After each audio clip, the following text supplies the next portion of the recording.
They will induce a separation or a divorce because they have no challenges left, whether it's in the relationship or otherwise. The complacency, the boredom sets in. And you would rather do something than not do something. You would go and electrocute yourself rather than just sit with your own thoughts. Welcome to The Bear Perspective. I'm Bear Malik. I'm a student of life and I study psychology. I want to share with you some lessons and perspectives that I wish I could have learned a lot sooner in life. I'm going to read the abstract from this study, right? In 11 studies, we found that participants typically did not enjoy spending 6 to 15 minutes in a room by themselves with nothing to do but think. That they enjoyed doing mundane external activities much more, and that many preferred to administer electric shocks to themselves instead of being left alone with their thoughts. Most people seem to prefer to be doing something rather than nothing, even if that something is negative. And it ends with a really, really good quote that I'd never heard before. The mind is its own place, and in itself can make heaven of hell and hell of heaven. John Milton, Paradise Lost. And I say this because I want to try and explain this mindset that I think would help. And using that as an example, and if I was to give you another example of athletes, people who do sports, they're all struggling daily. You've got, let's say, bodybuilders. I know I use these guys as an example quite often, but it's the closest frame of reference I've got. They suffer from something called DOMS, which is delayed onset of muscle soreness. And they would go do some training, and the aim is to create stress in the muscles enough that you've broken down the outer fibers, and then while those fibers are rebuilding, you're going to be in pain. Generally lasts 2 to 4 days. So yes, if some of you are just making that connection, bodybuilders are sore almost all the time. They go to the gym multiple times a week, and the days that they're working on their arms are the days that they're sore in their legs, and vice versa. And they do that for a big portion of the year, and they're in constant pain for this one show at the end of the 4 months, 5 months, 6 months. Out of 20 people, they've got a 1 in 20 chance of winning, and again, it's not necessarily chance, it's based on their effort, and they're competing against other people. It's the competition. And if you applied it to different sports, like let's say strongman, or even Formula One racing, those drivers are athletes. They can withstand G forces far greater than the average person. Their reaction time is far quicker than the average person. And they're constantly doing things like memorizing their routes to just racing continuously, putting their body through immense amounts of forces, and then not to mention the crashes. I'm into motorbikes, and when you watch MotoGP, even on the trial runs, you've got people who crash constantly because they're just pushing themselves a little bit harder. So why am I mentioning all of this? We need some form of conflict or stress in our lives. And I think we can reframe how we perceive these stresses and conflicts in our lives. Because if we can reframe the existing stresses and conflicts and struggles in our life, we'll stop pressing the red button that will electrocute us. You have,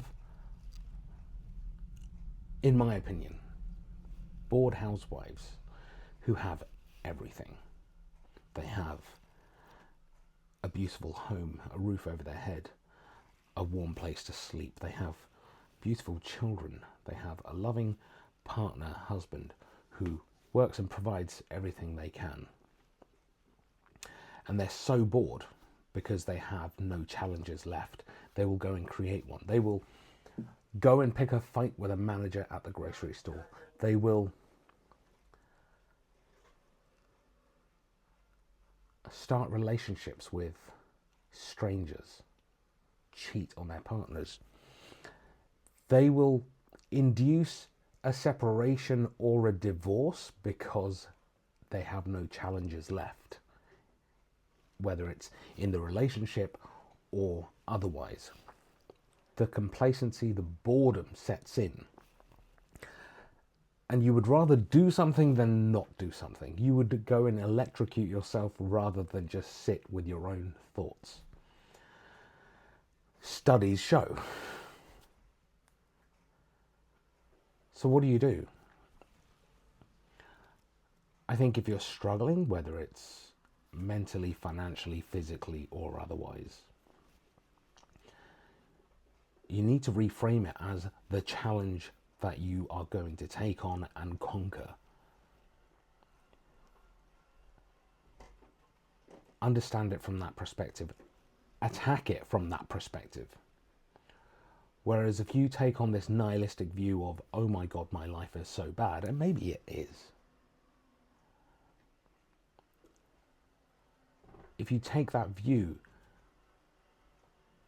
all of your struggles are going to do nothing but bear you down. Whereas if you reframe each one of those struggles into hurdles that you need to overcome to get to the next stage of your life, to turn the next chapter of your life, I think that on its own is going to make huge, huge differences in not only how you perceive life, but how you experience life. You're not gonna be throwing a pity party at every single struggle. You'll be looking for ways to overcome that struggle. You won't give up so easily. I may have mentioned this quote recently. Muhammad Ali, I believe, said, You don't lose when you get knocked down. You lose when you refuse to get back up. Or something along those lines. And I think that's true.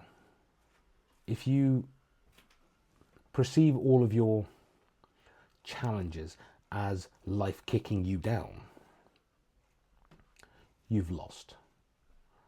Whereas if you perceive it as, I've just been kicked down, what do I need to do to get back up?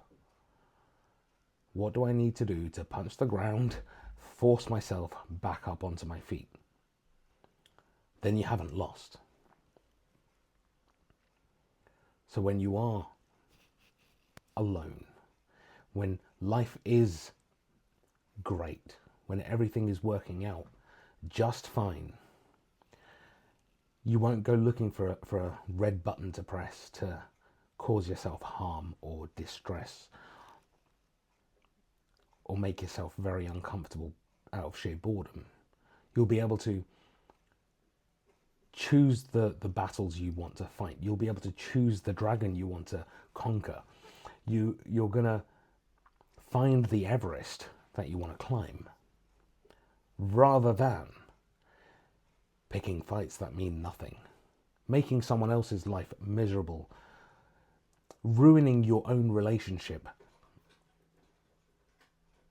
You'll find more productive challenges that are going to do nothing but improve you as a person. If your life doesn't have an obvious enemy, you're going to turn to the mirror or you're going to turn to the people closest to you, your husband, your wife, your kids, and you're going to turn them into the enemy. How many people do you know in relationships where it just doesn't make sense? They hate each other. Objectively, they can't stand each other, but they remain in that relationship together.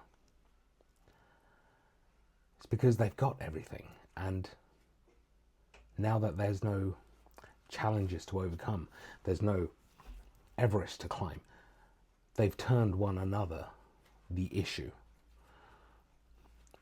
or they've turned that person into the issue. So if you don't have a challenge, your mind searches for stimulation. It's going to look for the next red button to press. And if it doesn't find something meaningful and meaningfully difficult, it's going to take anything, whether it's you having a blackout for a day and you want to have an argument with your electricity supplier. You're going to find destructive ways of making your life worse. And you know it's going to hurt you, but you're going to do it anyway and plead ignorance or something after the fact. And it's going to be, I know it's going to hurt me, but I at least I feel something.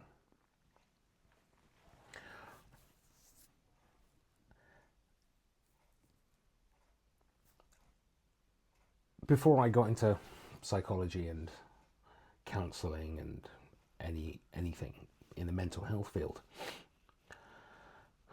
I am a creative, and I ran a video production company. I had a photography studio at one point. And one thing that I used to harp on about all the time was that every story needs to have its three parts: a beginning, a middle, and the end. And then I used to expand on what that actually means. This was for, like, Facebook ads, those kind of things. And the story needs those three things. The beginning, which is the introduction, you introduce your characters and everything else. The middle happens to be the conflict that you need to overcome. And the end is the resolution to that conflict. We as humans live off of stories. We pass on knowledge through stories. We are inherently built on stories. And those stories tell us how to act, where to go, teach us morals. They teach us the dangers in life, whether it's from literal animals to other things that could harm or hurt you. And we understand that through stories. So every person is living their own story. Every person is going through their own chapters. And when there's no conflict, you introduce your own conflict. You bring your own middle to your own story so that you can resolve it. Now, you can either do it in a meaningful way by introducing a challenge that will do something positive to your life, i.e. go back to school, look for a different job, start a family. Or it could be completely meaningless. A fight with the grocery store owner. It could be one of those guys that dole out tickets, parking tickets, having a fight with one of them.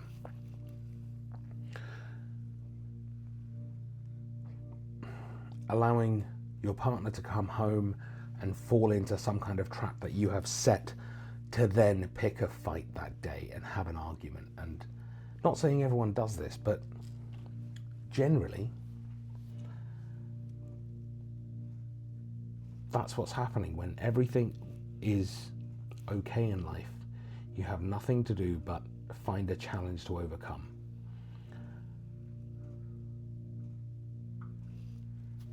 So pick your challenge, make it meaningful, make it something that rests on your values, something that will challenge you enough to grow and make you the person that you want to become.